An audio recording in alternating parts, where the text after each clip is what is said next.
साल से बोलते हैं। 5 साल समाजवादी पार्टी 4 बार सत्ता में थी, एको बार नहीं बोली। बहुजन समाज पार्टी सत्ता में थी, एको बार नहीं बोली। कांग्रेस सत्ता में थी, एको बार नहीं बोली। हम सदन से लेकर सड़क तक बोलते रहते हैं। आज फिर कह रहा हूँ, जातिवार जनगणना कोई कराएगा तो एनडीए सरकार माननीय नरेंद्र मोदी जी के ही नेतृत्व में होगी। 69,032 की बात आ रही थी। जहाँ तक सवाल आपने 69,000 की है, फिर कह रहे हैं कि 1986 से इस लड़ाई की लड़ रही है। हम माननीय कांसीदार जी के साथ रह करके मंडल कमीशन लागू कराने की लड़ाई लड़ते लड़ते फिर मीडियम पर बसपा नेता संघ से विवाद हुआ, मैं पार्टी में। और आप बताओ, आप लोग के गवाह, सदन से लेकर सड़क तक 69,000 शिक्षक भर्ती से ज़्यादा हमसे कौन लड़ सकता है। और मैं अभी हमारे आवास पर बच्चे गए थे, मैं उनसे कहा कि चलो मुख्यमंत्री से, मैं उन्हीं के सामने चीफ सेक्रेटरी से मनोज जी से बात की, वो दिल्ली जा रहे थे। मैं कहा कि शाम को आता हूँ, मुख्यमंत्री से बात करके आपको बताता हूँ। रात को 11 भैया मेरे आवाज़ होगा, हम तो रोक नहीं सकते, हम रोक सकते हैं। हमारी कोशिश देखो, हमारे पास इतनी क्षमता है, पूरी क्षमता से हमने मुख्यमंत्री से चर्चा किया। जब एक की पत्र वितरण हुआ था उस समय भी चर्चा की, 8 तारीख को भी चर्चा किया, 9 तारीख को टाइम भी लिया। मनोज जी ने कहा कि मनोज जी के कथनानुसार मैंने गोरखपुर में कहा कि आप वहाँ उन्होंने कहा कि क्या कि मेरा कार्यक्रम मीडियापुर में मैं मीडियापुर में, मैं मेरी सिंपैथी, मैं 69,000 शिक्षक भर्तियों के भर्ती के जो अभ्यर्थी है मैं उनके साथ हूँ। मैं फिर कह रहा हूँ 517 मदद से स्टैंड करने की बात आ रही है। देखिए, सही बात तो कोई बता नहीं रहा, ब्लैकमेल करने की बात।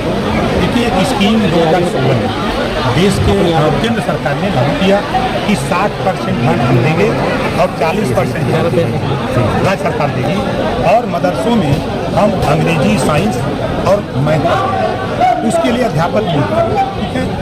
फिर पिछले 3 साल पहले केंद्र सरकार ने उस योजना को बंद कर दिया। 1 साल प्रदेश सरकार ने अपने जो अंशदान था वो पैसा दिया, तो उस पैसे के बाद उन्होंने बंद कर दिया 2 साल। तो उसी चीज़ को मदरसे के लोग कह रहे हैं। आप अगर उसको पढ़ेंगे तब समझ में आएगा। दूसरी बात तो कह रहे हैं ना कि मदरसों को मान्यता नहीं दी जा रही, उसको जो है ऑनलाइन पोर्टल खोला जाए, कहा है ना उनकी यूनियन के लोग हैं। तो उनका कहना है कि जो हमारा या तो अध्यापकों का जो तनख्वाह सैलरी है वो मिले, उनको रखा जाए काम पे, और नहीं तो ये स्कीम बंद कर दिया जाए जो केंद्र सरकार की।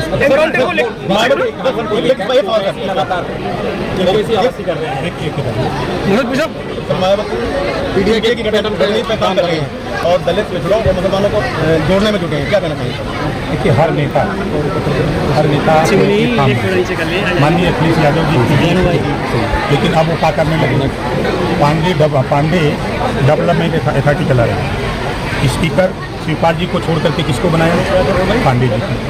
अभी एक दलित का बेटा वो किसी सामान की डिलीवरी देने बलिया के सांसद पांडे जी हैं, सनातन पांडे जी, उनके यहाँ गया तो पांडे जी जो सांसद है उनका प्रतिनिधि, उससे पूछा तुम किस जाति को, बता दिया कि हम दलित हैं।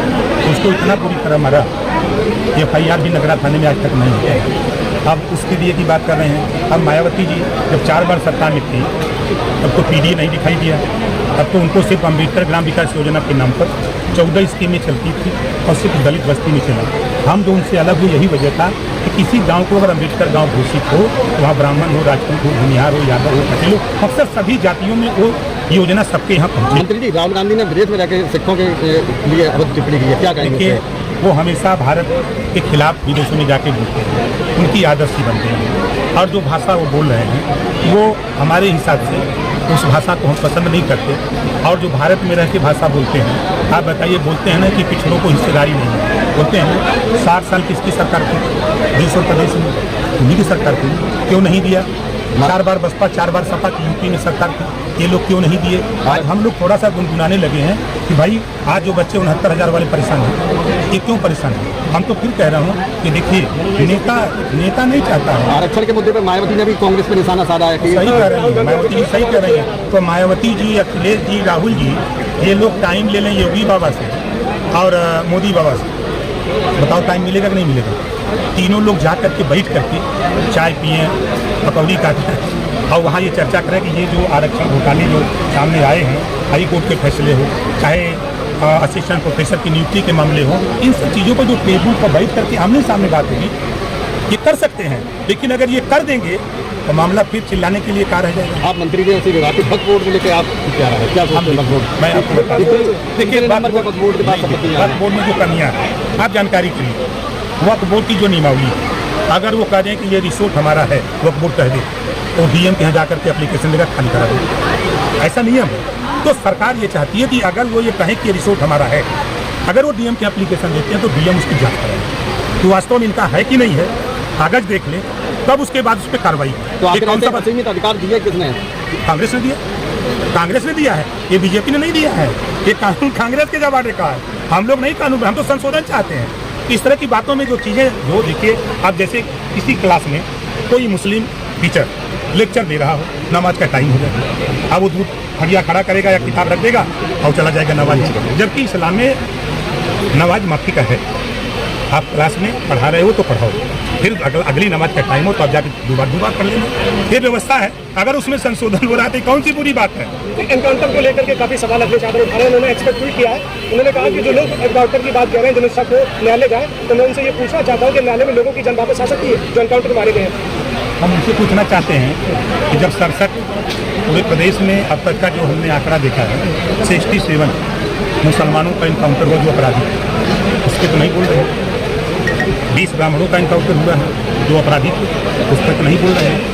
और 19 ठाकुरों का इनकाउंटर हुआ, उसको नहीं बोल रहे हैं। राजभर का हुआ, कश्यप का हुआ, बिंदु का हुआ, उस पर तो नहीं बोल रहे हैं। खाली यादव को क्यों बोल रहे हैं भैया? यादवों के नेता हो, औरों को बोलो जरा कि खाली यादव की लीडरशिप करते हो। 20% मुसलमान है, आबादी है, 67 लोगों का इनकाउंटर हुआ, और आप ही की पार्टी में सांसद थे, विधायक थे, अतीक अहमद किसकी पार्टी के थे? अगर कहा जाए, इससे पहले सीएम योगी की, डिप्टी सीएम ब्रजेश पाठक की और तीसरी आपकी जनसभा हुई है, क्या ये जो उपचुनाव होने जा रहा है उसी की तैयारी है? बताओ, हम नया आए हैं, आप ही को बताओ। हम रूटीन में कार्यक्रम करते हैं। अब हमारा कार्यक्रम पश्चिम में है, गाजियाबाद का कार्यक्रम कर रहे हैं, क्योंकि हम अपनी पार्टी को ग्रोथ में ले जा रहे हैं। ज़्यादा से ज़्यादा संगठन का विकास हो, लोग अपने हक के लिए जागरूक हों। जैसे आप लोग ही, हमको अंदाज़ है कि आप लोग अपने जीवन में दर्जनों नेता बना दिए होंगे दिल्ली लखनऊ के लिए, लेकिन पत्रकार आयोग के गठन की बात तो कोई नहीं करता है। अगर ये करता है तो प्रकाश राजभर। अच्छा, महिला आयोग में जो चुनाव हुआ उसको लेकर अपर्णा यादव कुछ ना कुछ जो उपाध्यक्ष का पद मिला। देखिए, आपको बता दें कि माइक करेगा, माइक 403 विधानसभा की सीटें हैं, लड़ने वाले कम से कम नहीं कुछ यहाँ से देंगे टिकट, लेकिन नाराजगी थी कुछ उनकी। स्वाभाविक है। देखिए, कोई आदमी चाहता है कि लड़के, भाई किसान जिस तरह खेत में लड़ करके अच्छी फसल लेना चाहता है, उसी तरह हर नेता सोचता है कि हमको अच्छा पद मिले, वो भी लड़ता है, उसका अधिकार है लड़ना, अपनी पार्टी में अपने नेता से लड़ना उसका अधिकार है। इंडिया का हिस्सा है, पहल में कोई प्रत्याशी अभी तक नहीं आया।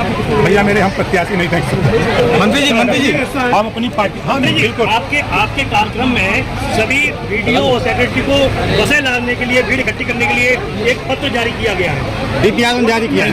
डीपीआर जारी ऐसी कोई जानकारी नहीं है। यहाँ आए हुए जो लोग हैं वो भारतीय समाज पार्टी के सिपाही, हमारे नेता इस मंडल के, हमें अलग जिले से जिलाध्यक्ष और मंडल अध्यक्ष प्रदेश के नेता आए थे, वो गांव-गांव जाकर के खुद जो है चौपाल लगा कर प्रत्येक सचिव को 4-4 बसें लाने का नहीं महाराज, पत्र जारी किया जारी हो रहा है, वो आपका जो ये हम नहीं जानते, हमको नहीं पता भैया, हम ऐसा नहीं करते, हम अपने मन से हम स्वतंत्र। अच्छा मंत्री जी, एक सवाल और है, उसके बाद भी बीजेपी कहती है कि महिलाएं सुरक्षित, कासगंज में अधिवक्ता की दुर्गम हत्या, इतनी बुरी घटना के बाद अभी तक कोई कार्रवाई नहीं। मैं अच्छा ही बताओ, कोई नई घटना है?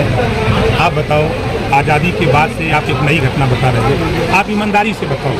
आज योगी जी की सरकार 7.5 साल लगभग पूरा कर रही है, आप बताओ कि दंगा रुका कि नहीं रुका? पहला चीज़, कर्फ्यू कहीं बताओ रुका कि नहीं रुका? आज सब लोग उससे आज़ाद हैं ना। आज प्रयास हर सरकार करती है कि हम बेहतर व्यवस्था दें, उसमें योगी जी के नेतृत्व में हम सब लोग लगे हैं। हम भैया सहयोगी दल के हैं, भारतीय जनता पार्टी में हमारा गठबंधन है, एनडीए में हम वहाँ हैं, हमसे जितनी मदद होगी उतना हम गरीब कमजोर पिछड़े दलित। मंत्री जी, आखिरी सवाल आपसे, हिमाचल प्रदेश के शिमला में एक मस्जिद को लेकर काफी बवाल मचा हुआ है। अरे यूपी की बात करो। नहीं, मंत्री जी एक सवाल कांग्रेस के मंत्री ने भी विरोध किया उसका। तो कांग्रेस का विरोध है ना, कहे के बाद। मंत्री जी, डिम्पल जी ने एक कल में करेल में आई थी, उन्होंने एक बयान दिया था कि भाजपा जो है शादी विदेश को देखकर बुलडोजर चला रही है, एनकाउंटर कर रही है, क्या कहेंगे इसको लेकर? अगर इस पे कहा जाए तो जब समाजवादी पार्टी की सरकार थी तो 27% का आरक्षण क्या जाति देख करके नहीं दिया गया है? आप समाजवादी से पूछिएगा, यहाँ आए हुए चाहे कश्यप हो, चाहे साक्य सैनी माली हो, चाहे बिंदु के वटमल्ला हो, चाहे राजभर चौहान हो, 2 पिछड़ी जातियाँ हैं, नाई, गोंड, कुम्हार, लोहार है। क्या जाति देख करके भर्ती नहीं हुई पुलिस में, लेखपाल में, ग्राम सेवक में? उंगली उठाने से पहले अपने गृहबान में तो झाँक के देखो कि मैंने सरकार चलाई तो क्या किया है। क्या पिछड़ों को हक देने का